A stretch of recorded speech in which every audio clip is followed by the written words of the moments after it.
Voici le nouveau rendez-vous à ne pas manquer avec l'Afrique. L'Afrique de l'art, de la musique, de la littérature et des tenues colorées. L'initiative émane de cet homme, Mike Sylla, créateur de mots et compositeur de talent ayant contribué à lancer la carrière de slameurs de renom comme Grand Corps Malade ou Abdal Malik.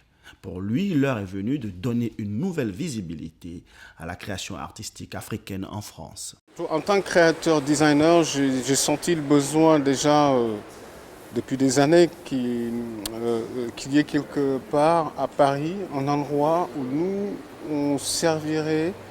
qui nous servirait plutôt, j'allais dire, de lieu, de relais et de pouvoir montrer notre travail et de trouver les liaisons qui peuvent nous permettre d'aller beaucoup plus loin et de développer notre travail. Donc en fait, c'est un besoin qui m'était déjà personnel. C'est-à-dire je sentais bien que, évidemment, il y a eu des efforts qui ont été faits auparavant, il y a eu des initiatives qui ont été faites par-ci par-là pour montrer le travail des artistes africains ou de la diaspora. Mais ce qui était important, c'est de donner surtout un endroit qui est connu afin que ces artistes-là puissent saisir de cette occasion et de montrer dignement leur travail et que ça puisse leur permettre aussi d'arriver en fait à créer des convergences tout autour de ça, de créer des liaisons et surtout de pouvoir permettre aussi au public d'apprécier leur travail.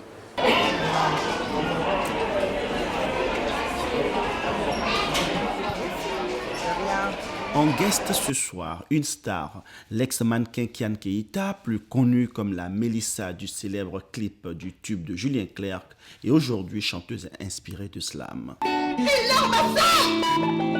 Écris-leur debout!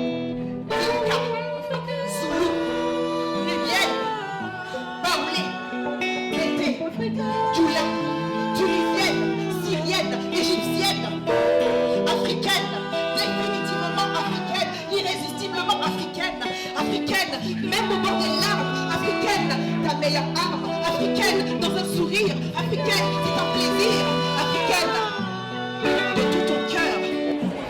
Oh, je parle de la vie en général, comme je dis, des petits et des grands combats, du quotidien, de mon mal-être, parce que comme toute personne, j'ai eu mes hauts, j'ai eu mes bas, et puis j'essaie de mettre des mots dessus, que je décline en anglais, en baoulé, en djoula, des reprises, parce que j'aime chanter, mais j'aime aussi chanter beaucoup les chansons des autres.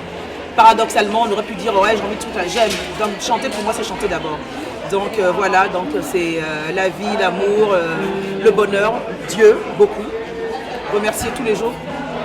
Puisque nous nous levons chaque matin, que nous dormons et que nous relevons. Voilà, des choses comme ça. Mais la marraine n'est pas venue seule. 3 futures stars l'accompagnent. Il s'agit de Yova, ancienne chanteuse de gospel, désormais happée par le slam, de Cory Dengemo, ancienne choriste de Manu Dibango, récemment intégrée dans cette Dream Team, et Gériane aux accents de Tracy Chapman, mais seul homme de ce quatuor baptisé New World est dans le maître mot et de mettre du cœur dans les mots afin de guérir les mots. Quand nous nous sommes rencontrés, nous avons remarqué que nous avions la même manière d'exprimer à travers notre musique, notre ressenti, notre vie, un témoignage de notre vie, et nous nous sommes dit qu'ensemble on est plus fort. Donc nous avons décidé, c'est pour ça que comme tout à l'heure, on fait des répertoires communs.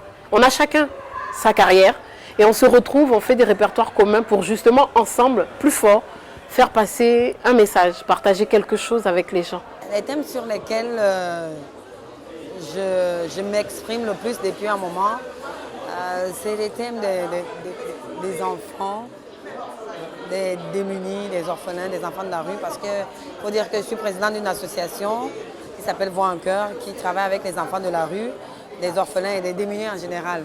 Donc c'est leurs histoires qui m'inspirent le plus souvent. Donc ça fait que tout le temps quand je suis avec eux et qu'ils me parlent un peu de leur vécu, de leurs histoires, ça m'inspire et du coup j'ai envie de parler de ça, j'ai envie de parler de leur vie, d'interpeller les gens et de leur dire d'avoir un regard sur eux parce que c'est des enfants généralement qui sont délaissés, qui sont face à eux-mêmes et qui se sentent vraiment seuls, qui ont besoin de soutien, qui ont besoin de savoir qu'il y a des gens qui les aiment, qui peuvent aussi les accepter malgré qu'ils soient dans la rue.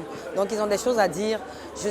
Pour moi, je me dis que je suis un peu un porte-parole de ces enfants-là qui n'ont pas de voix parce qu'on ne peut pas leur permettre, comme ce soir, de parler devant une caméra et de dire ce qu'ils pensent. Ce qui nous unit, en fait, c'est cette possibilité de croire au mélange, au fait de briser les frontières, culturellement parlant, de savoir qu'on peut aller aux États-Unis ou en Amérique du Sud, aller en Chine, ou partout dans le monde, et apporter notre saveur africaine et pouvoir la mélanger avec les autres cultures.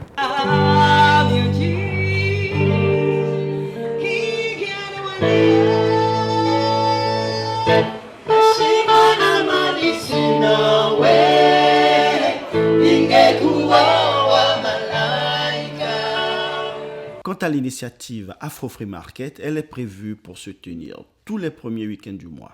Prochain rendez-vous donc les samedis 1er et dimanche 2 septembre à la station à la Porte d'Asnières.